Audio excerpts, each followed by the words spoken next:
Thank you for listening to this post. It's about the Trump prophecies. I really do believe that in 2011, when Mark Taylor had that prophetic vision that a lot of people had saw on their horizons, if America could be saved, how could it be saved? And I saw Trump on the horizon as well. In 2011, I was living in Missouri, and I'm looking at some of the things that have just recently happened with Roger Stone sentence being commuted, and that was just one of them. I think we have lost a lot of confidence in because there was such a visceral attack on the Trump family from the start. And going into this election, I haven't envisioned anything, just that we would go through a lot of turmoil. And that Trump was the right man for this. You know, I saw that in 2011.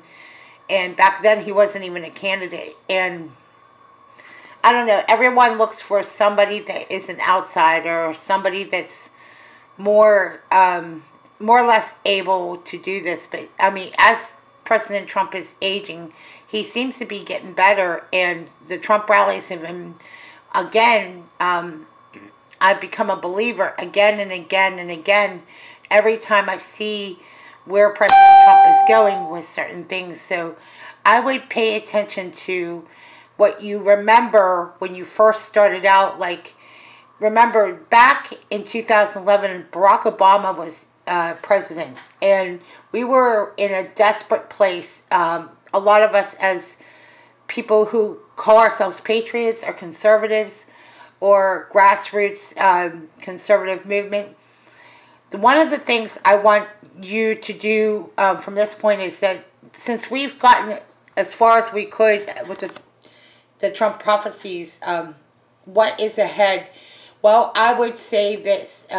You're better off staying in a group for safety reasons, okay? Because of the violence that has broke out and after BLM, and some of the things that have been mentioned out there.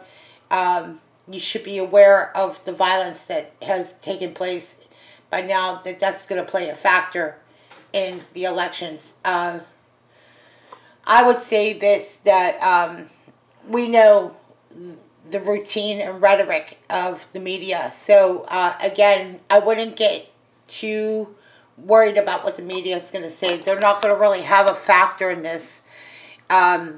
Social media could easily take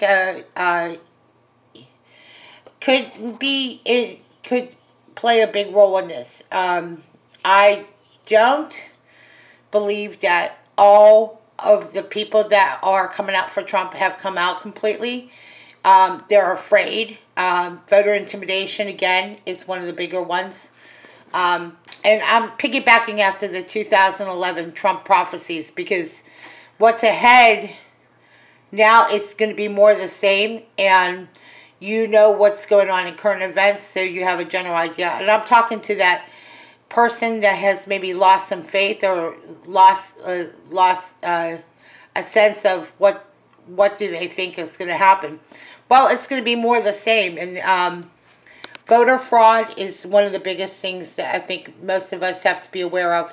So whenever you have a chance to get ahead of it early, pay attention to what you see on the news now, forecast it, and see.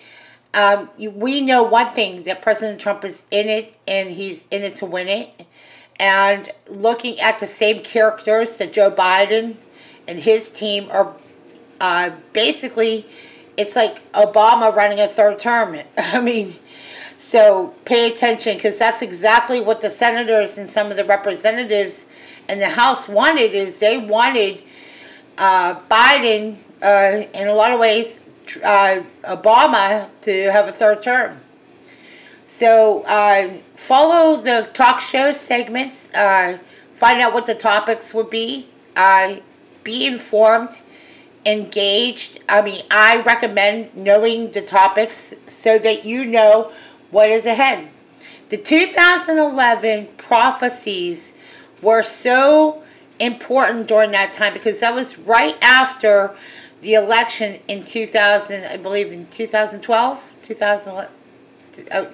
well, during that time, the elections played a big part of it.